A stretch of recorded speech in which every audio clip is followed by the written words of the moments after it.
थेट मार्कडवाडीत जाऊया. त्या ठिकाणी शरद पवार सध्या ग्रामस्थांसोबत संवाद साधतायत. शिवाजींचा पोवाडा ऐकला. थोडीशी मोठी झाल्यानंतर मी शिवाजींचा पोवाडा ऐकला. स्त्रीवर होणाऱ्या अन्यायावर निधड्या छातीनं लढायचं हे माझ्या मनावर भिडलं होतं. निधड्या छातीनं लढायचं हे माझ्या मनावर भिडलं होतं. गुन्हा ईव्हीएम विरुद्ध ज्यावेळी उठवला त्यावेळी आमच्यावर गुन्हा दाखल केला. असा काय आम्ही गुन्हा केला होता? काय आंदोलन केली होती? चिडचिड झाली होती? इथं नेमका प्रॉब्लेम काय झाला होता की इतकी मीडिया किंवा इतकं प्रशासन सरकारनं विकत घेतला आहे का? हा माझा सर्वप्रथम सर्व महाराष्ट्रातील जनतेला पहिला मोलाचा प्रश्न आहे.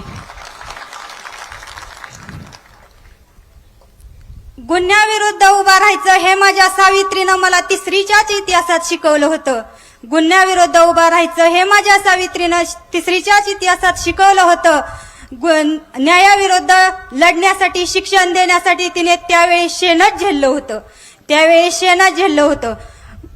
लाडक्या बहिणीचा मुद्दा समोर करून तुम्ही आमच्या अहिल्याचा अपमान करत आहे. लाडक्या बहिणीचा मुद्दा समोर करून तुम्ही आमच्या अहिल्याचा अपमान करत आहे. जिने स्वतःच्या हिमतीवर किंवा स्वखर्चानं ज्यावेळी समाजाला जगवलं होतं, तिनं अनेक पानपोया अनेक उपक्रम करून तिनं स्वातंत्र्याशी कसं लढायचं हे आम्हाला पिंडीला मिठी मारून दाखवलं होतं. त्यावेळी लहान वयातच 9 वर्षाचा असताना तिनं पिंडीला मिठी मारून दाखवलं. पुण्यश्लोक अहिल्यादेवी होळकरांचा, पुण्यश्लोक अहिल्यादेवी होळकरांचा. प्रशासनात ज्यावेळी थोडं मोठं झाल्यानंतर माटी मोल कवडी मोल किमतीनं आमचं इंग्रज भारतात आल्यानंतर कवडी मोल किमतीनं आमचा शेतमालाला भाव कवडी मोल किमतीनं दिला होता. त्यावेळी बोस्टनची पार्टी आम्ही 10वीतच शिकलो होतो. बोस्टनची पार्टी आम्ही 10वीतच शिकलो होतो. त्यावेळी अनेक उठाव होत होते, अनेक अन्याय होत होते. त्यावेळी गावोगावी उठाव होत होते. तिथल्या तिथे लोक चिरडली जात होती. त्यावेळी इंग्रजांना देशातून बाहेर काढण्यासाठी 150 वर्ष गेले होते. असा ईव्हीएम विरुद्ध जर उठवायचा असेल तर गावोगाव उठवून चालणार नाही. मार्कडवाडीत पडलेल्या ठिणगीचा देशभर वणवा झाला पाहिजे. मी एवढंच म्हणेल की नाद नाही करायचा आमच्या गावाचा. एवढं बोलून मी माझं छोटस मनोगत संपवतो. आपलं मनोगत अतिशय थोडक्यात ईव्हीएम बद्दलच फक्त बोलायचं. काय मतदान झालंय ते फक्त ईव्हीएम बद्दल बोला. साहेबांना वेळ कमी. सर्वप्रथम मी सर्वांचे आभार मानते, त्यांनी मला बोलण्याची संधी दिली. मला जास्त काही माहित नाही, आता मी 10वीलाच आहे त्यामुळे मला जास्त काही माहित नाही, परंतु मी एवढंच सांगू शकते की आमदार साहेबांना आमच्या गावात प्रत्येक वेळेस जास्त लीड मिळायचं, पण ह्यावेळेस कसं काय मिळालं नाही हा सर्वांच्याच मनात एक शंका आहे. या शंकाचं निरसन व्हावं यासाठी आमच्या गावाने बॅलेट पेपरवर मतदान घ्यायचं ठरवलं. ईव्हीएम मध्ये काहीतरी घोटाळा आहे असं वाटायचं प्रत्येकाला, म्हणूनच सर्वांनी ठरवलं की बॅलेट पेपरवर मतदान घ्यायचं. हा आमचा हक्क आहे, तो आम्हाला मिळालाच पाहिजे असं मला वाटतं. ईव्हीएम हटवा, देश बचावा एवढंच मी सांगू शकते. आणि बॅलेट पेपरवर मतदान व्हावं यासाठी आम्हाला सर्वांनी संधी दिली पाहिजे. धन्यवाद. आणखी कोण बोलणार आहे? आणखी कोण बोलते? बोले.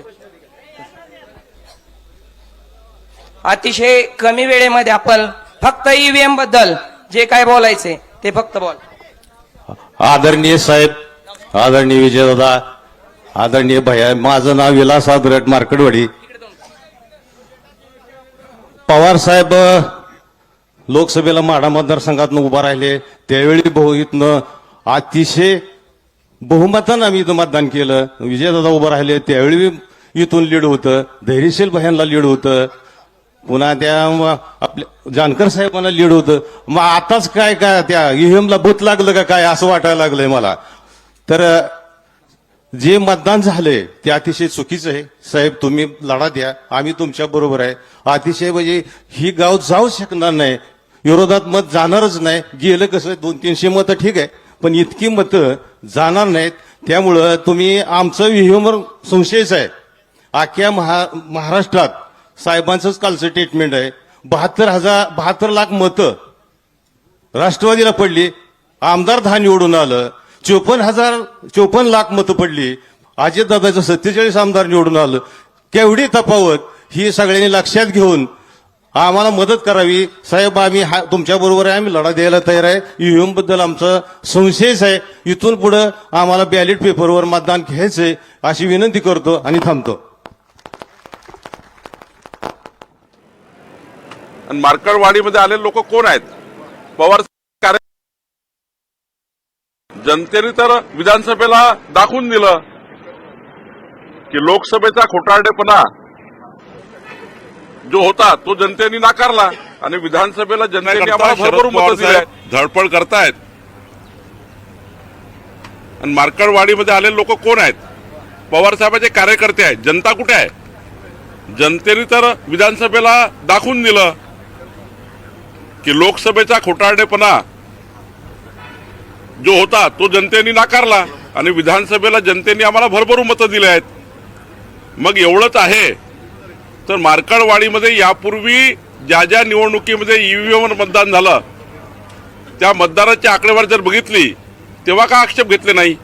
मार्कडवाडीमध्ये एकदाच मतदान थोडी झालं आहे, अनेक निवडणुकीत मतदान झालं आहे. मग स्थानिक स्वराज्य संस्थात ईव्हीएमवर झाला आहे, त्यानंतर विधानसभेत ईव्हीएमवर मतदान झालं आहे, मशीनवर मतदान झालं आहे, त्यानंतर विधानसभेत झालं आहे, लोकसभेत झालं आहे, अनेक लोकसभेत अनेक विधानसभेत मतदान झालं आहे. तेव्हा आक्षेप घेतला नाही. पण जाणून बुजून जाणीवपूर्वक या महाराष्ट्राला पुन्हा एकदा या महाराष्ट्रामध्ये आपल्या या ईव्हीएमवर मशीनवर दोष देऊन पुन्हा एकदा आपलं अपयश लपवण्याचं पाप पवारसाहेब करतायत. मला वाटतं जनतेला सारं समजलं आहे. किती नौटंकी केली राहुल गांधींनी केली, पवार साहेबांनी केली किंवा अजून त्यांच्या महाविकास आघाडीच्या नेत्यांनी केली. महाराष्ट्र नौटंकीला कंटाळला आहे. महाराष्ट्र विकासाच्या बाजूने आहे.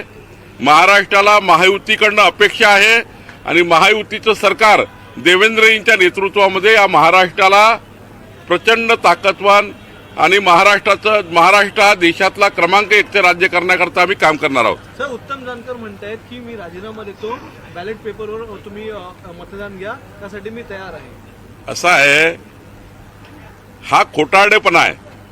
महामानव डॉक्टर बाबासाहेब आंबेडकरांच्या संविधानाचा अपमान आहे. निवडणुकीमध्ये खरं तर आता लोकसभेचे 31 खासदार निवडून आले महाविकास आघाडीचे. मग ते महाविकास आघाडीचे 31 खासदार त्यांनी राजीनामे दिले पाहिजे ना. तुम्ही खोटारडेपणा करण्याकरता त्या ठिकाणी अशा प्रकारचे उद्योग सुरू केले. मग महाविकास आघाडीचे जे जे लोक ईव्हीएमवर निवडून आले, ईव्हीएमवर जे जे लोक निवडून आले त्या सर्वांनी राजीनामे दिले पाहिजे. महाविकास आघाडीला वाटतं ना की आमची मशीन चूक आहे, त्या निवडणूक आयोगाची मशीन चूक आहे, तर त्या ठिकाणी मग राजीनामे दिले पाहिजे. सर्वांनीच राजीनामे द्या ना. खरं तर हा काही निवडणूक आयोगाने अत्यंत संविधानिक पद्धतीने स्वीकारलेला हा ईव्हीएमचा निर्णय आहे आणि त्यावर अनेक निवडणुका झाल्या. कितीतरी निवडणुका आम्ही हरलो आहे. मोदींच्या निवडणुकीत तर आम्ही महाराष्ट्रामध्ये आम्हाला मोठे अपयश आलं आहे. आम्ही तेव्हा ईव्हीएमवर दोष दिला नाही.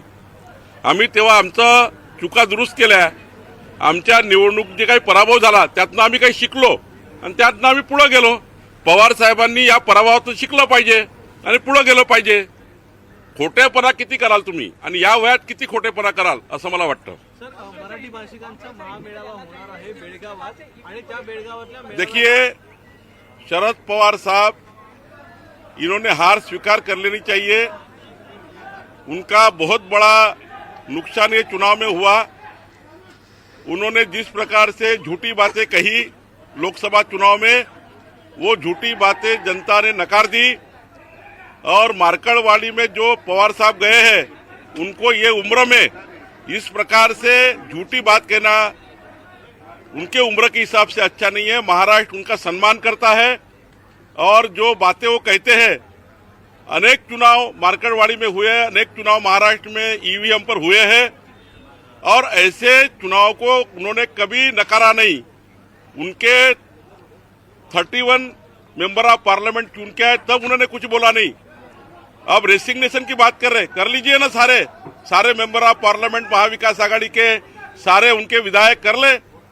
देखिए, संविधान से चुनाव आयोग ने जिस प्रकार से ईवीएम का उपयोग शुरू किया है, इस देश में संवैधानिक पद्धति से, पारदर्शक पद्धति से चुनाव चालू हुए हैं और इस प्रकार से करना, तो ये सारा खेल जो खेला जा रहा है, ये आने वाले जो लोकल पंचायत के चुनाव है, कारपोरेशन के, महानगर पालिका के और पंचायत के, उस चुनाव को अपनी साख बचाने के लिए पवार साहब दौड़भाग कर रहे हैं।